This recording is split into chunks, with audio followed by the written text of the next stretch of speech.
आज की वीडियो बहुत इंपॉर्टेंट है क्योंकि बहुत सारी महिलाओं को पीरियड्स के दौरान छोटे या बड़े क्लॉट्स निकलते हैं। लेकिन किस तरह के क्लॉट्स आना बिल्कुल नॉर्मल है। क्या पीरियड्स में ये जो क्लॉट्स आते हैं कहीं ये कोई बीमारी का संकेत तो नहीं है, या फिर अगर जब बड़े क्लॉट्स आएंगे तो आपको उस टाइम पे क्या करना चाहिए, यानी कि कब ये बीमारी का संकेत माना जा सकता है और कब इसको आप नॉर्मल कंसीडर कर सकते हैं। सारी की सारी बातें आज इस वीडियो में डिस्कस किया है। वीडियो काफी इन्फॉर्मेटिव है, प्लीज शुरू से लेकर लास्ट तक जरूर देखिएगा। नमस्कार दोस्तों, मेरा नाम हर्षिता वर्मा है और आपका मेरे चैनल ट्विंस माय वर्ल्ड पे बहुत बहुत स्वागत है। महिलाओं का जब भी मेंस्ट्रुएशन आता है उसका एकदम कंफर्मेशन ही है कि आपको सेकंड डे या थर्ड डे आपको क्लॉटिंग आएगी। कुछ महिलाओं को फर्स्ट डे के लास्ट में भी आती है, लेकिन फर्स्ट डे में जनरली आपको ब्लीडिंग होती है और सेकंड डे में ज़्यादा आपके फ्लो के साथ साथ आपको कुछ ना कुछ क्लॉटिंग दिखाई देती है। अगर ये जो क्लॉटिंग है वो थोड़ा सा मतलब अगर छोटा छोटा सा क्लॉट्स है, लाइक अगर एक आलमंड के बराबर अगर कहें तो उस तरह का अगर क्लॉट्स है तो वो बिल्कुल नॉर्मल है। लेकिन कुछ महिलाओं को बिल्कुल बड़े बड़े थक्के जैसा क्लॉट्स निकलता हुआ सा दिखाई देता है। तो जब ये क्लॉट्स निकलते हैं तो कई बार अंदेशे ये भी होते हैं कि कहीं कोई मिसकैरेज तो नहीं हो गया, कहीं कोई बीमारी तो नहीं है, क्योंकि कई बार जब बड़े क्लॉट्स निकलते हैं तो हमें लगता है कि शायद आपकी प्रेगनेंसी रुकने वाली थी, लेकिन कुछ ना कुछ कारण की वजह से ये प्रेगनेंसी डिस्कार्ड हो गई, तभी आपको इतना बड़ा सा क्लॉट दिखाई दिया है। जो कि बिल्कुल सही भी बात है, क्योंकि कभी भी अगर आपका इम्प्लांटेशन किसी वजह से फेल होता है और आपको जिस दिन आपका पीरियड स्टार्ट होने वाला था उसके करीब 10 दिन के बाद 15 दिन के बाद जब अगर आपको पीरियड आता है, यानी कि जिस दिन आना चाहिए था एक्सपेक्टेड उस समय नहीं आया, बल्कि 15 दिन 20 दिन ऊपर आता है और उसके बाद जो ब्लीडिंग आती है उसमें आपको बड़े से थक्के दिखाई देते हैं। तो वो जो बड़ा सा थक्का है वो जनरली आपका मिसकैरेज भी हो सकता है, आपका मिस्ड अबॉर्शन हो सकता है और वो सही नहीं है, वो बिल्कुल भी करेक्ट नहीं है, क्योंकि ये आपका क्लियर कट मिसकैरेज है जहां पर हेवी ब्लीडिंग के साथ आपको ये सारे जो क्लॉट्स है वो रिलीज हो सकते हैं। लेकिन नॉर्मल केसेस में आपको कुछ ना कुछ क्लॉट्स दिखाई देते हैं। कुछ क्लॉट्स बड़े होते हैं जो कि वो भी सही नहीं है, क्योंकि आपकी यूट्रस में अगर कुछ ना कुछ प्रॉब्लम रहेगा तो भी बड़े बड़े से क्लॉट्स निकलते हुए दिखाई देते हैं। लेकिन जनरल केसेस में अगर आलमंड के बराबर या एक अंगूर के दाने के बराबर अगर इस तरह की क्लॉटिंग आ रही है तो आप इसको बिल्कुल नॉर्मल समझिए।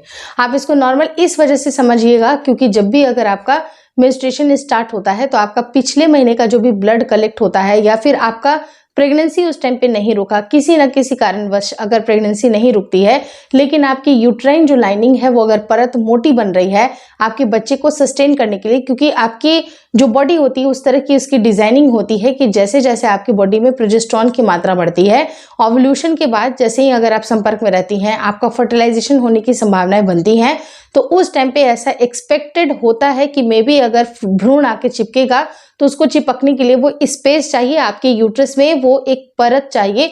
अगर वो लाइनिंग भी अच्छी तरह से नहीं बनेगी तब भी आपकी प्रेगनेंसी डिस्कार्ड हो सकती है। तो वो लाइनिंग का सही रूप से बनना बहुत जरूरी होता है, तभी जाके आपका जायगोट वहां पर चिपकता है। लेकिन किसी कारणवश अगर मान लीजिए कि कुछ ना कुछ कारण हो सकता है, मे बी हार्मोनल इश्यूज हो सकते हैं, मे बी आपके इम्प्लांटेशन के दौरान की गई गलतियां होती हैं जिसकी वजह से अगर आपका ये भ्रूण है नहीं चिपका है तो आपका जो भी यूट्राइन लाइनिंग है वो धीरे धीरे करके टूट करके निकलता है।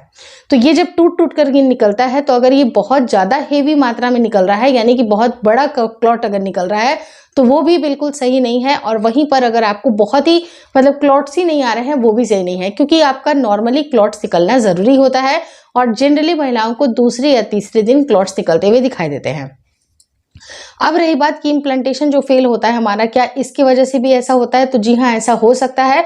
अगर आपको ऐसा लगता है कि एक्सपेक्टेड आप प्रेगनेंसी आपने कंसीव कर लिया है तो आपको कुछ बातों का ध्यान रखना बेहद जरूरी है, जैसे कि आपने अपने हार्मोन में सडन बदलाव होने से बिल्कुल अपने आप को एब्सटेन करें, यानी कि सडन आपको अपनी बॉडी की तासीर को मेंटेन करना है, गर्म से ठंडा, ठंडा से गर्म बिल्कुल नहीं करना है। आपको अपने खान पान का ध्यान रखना है, ट्रैवलिंग के ऊपर भी ध्यान रखना है कि इस टाइम पे आपकी बॉडी को जर्क ना मिले।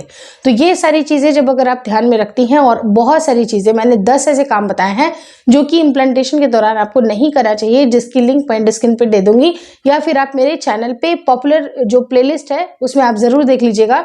आपको मिल जाएगा कि 10 ऐसे मिस्टेक होते हैं जो कि आपको इम्प्लांटेशन के दौरान नहीं करने होते हैं, नहीं तो आपकी प्रेगनेंसी भी डिस्कार्ड हो सकती है। कई बार जो मिसकैरेज होता है अक्सर महिलाओं को मतलब पहला जो 3 महीना होता है काफी क्रूशियल होता है, जहां पर आपके हार्मोन का बिल्कुल बैलेंस होना जरूरी होता है, क्योंकि बच्चा अभी बहुत नाजुक होता है, बहुत छोटा होता है और वो आपके गर्भ में सेटल हो रहा है। किसी कारण से अगर गर्भ नहीं रुकता है तब भी आपको ये बड़े क्लॉट्स दिखाई देते हैं। तो कभी भी अगर आपको बहुत बड़े क्लॉट्स दिखाई दे रहे हैं, बिल्कुल उनका कलर अगर डार्क है या उनका शेप आपको थोड़ा सा डिफरेंट लग रहा है, नॉर्मल से बहुत ज़्यादा बड़ा लग रहा है, तो आप अपने डॉक्टर से ज़रूर विजिट करें। और रही जहाँ तक कि बार बार ये चीज़ें हो रही हैं, तो 100% आपको डॉक्टर से मिलना है। लेकिन अगर ये क्लॉट्स छोटे हैं, जैसे मैंने आपको बताया कि आलमंड के बराबर, अंगूर के बराबर अगर क्लॉट्स हैं, जो कि आपको पीरियड के सेकंड डे पे, थर्ड डे पे फील होता है, तो आप इसको बिल्कुल नॉर्मल कंसीडर करेंगे। Hopefully this video helps you. अगर वीडियो अच्छी लगी तो प्लीज लाइक कर दीजिएगा। चैनल पे नए हैं तो चैनल को जरूर शेयर सब्सक्राइब करें। मुझे इंस्टाग्राम पे और फेसबुक का जो मेरा पेज है उसको लाइक और शेयर करना बिल्कुल ना भूलें। Thank you so much for watching twins my world.